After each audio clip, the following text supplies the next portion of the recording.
And tonight, because of your sweat, because of your hard work, we have won a massive victory.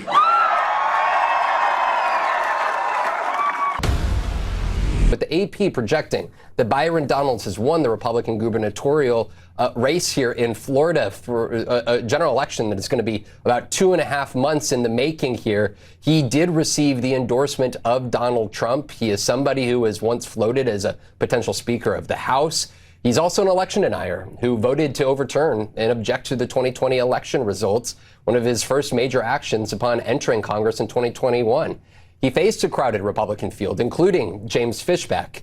We could spend a long time tonight about the offensive racist comments he's made during this primary campaign, including calling Donalds, who would be Florida's first black governor, quote, a slave to donors and a DEI Republican.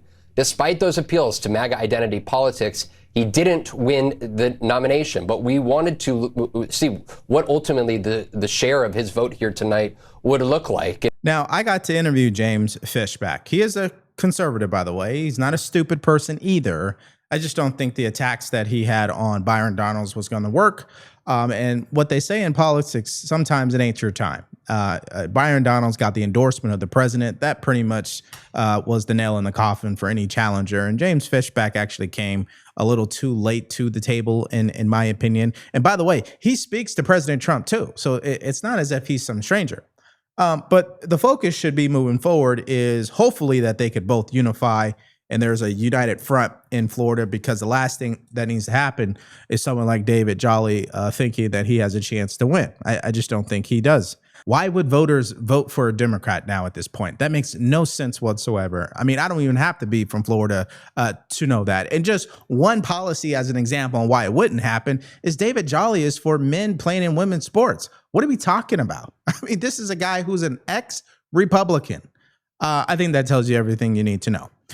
Now, I do want to go to just how MSDNC decided to react to this win by Byron Donalds. Notice their rhetoric. Enough. I mean, it'd be kind of amazing if he wins with more than 50% of the vote. Byron Donalds, as you said, election denier, very MAGA guy, was in the front run as the speaker before Mike Johnson won. Remember, there were all those votes about that. So Byron Donalds is going to be the Republican candidate for governor. David. Okay, just a couple of things. Election denier, MAGA, this. You know, it's so funny how they just label people in the media, right?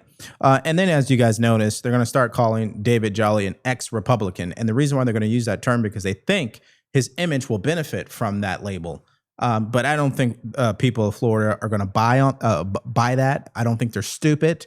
I think it would be malpractice on the job if they actually voted David Jolly to be the next governor. And I think that's as clear as day. We've been crisscrossing Florida. We've been knocking hundreds of thousands of doors, taking our message to all Floridians. And tonight, because of your sweat, because of your hard work, we have won a massive victory.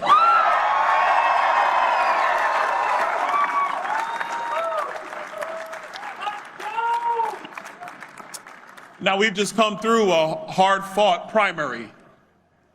I got a call from Paul Renner and James Fishback tonight. And they, hold on, I'm gonna tell you why in a moment. And they congratulated me and all of us on a hard-fought victory. And my conversation with both of them is very simple. Congratulations. Let's go beat David Jolly in November.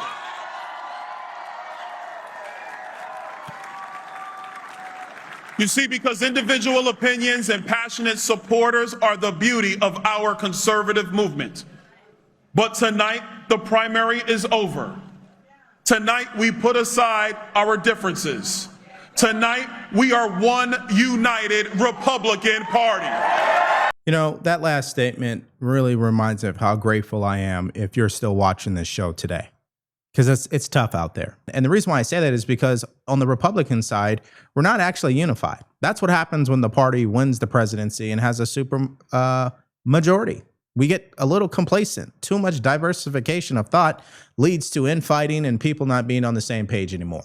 See, for the Democrats, they're unified by around one message that is anti-Trump. They're definitely unified on that. Tell me the one unifying message that the Republican Party across the entire spectrum on the right, we are unified around. It's tough. Trump endorsed Byron Donalds big time. Look, this is the Republican Party moving in the right direction. Think of what Byron has been able to do, and now is good. He's the first black elected Republican, our first black elected governor is a Republican. Exactly the party of Lincoln. Democrats have won people before. They couldn't win. This says a lot about this state, but it also says a lot about the ability of Byron. And I hope that Byron Donalds steps in and can definitely exceed the standard. I think he's doing something that's very difficult. It's one thing to come behind Gavin Newsom, but he's coming behind Ron DeSantis. I mean, that's tough.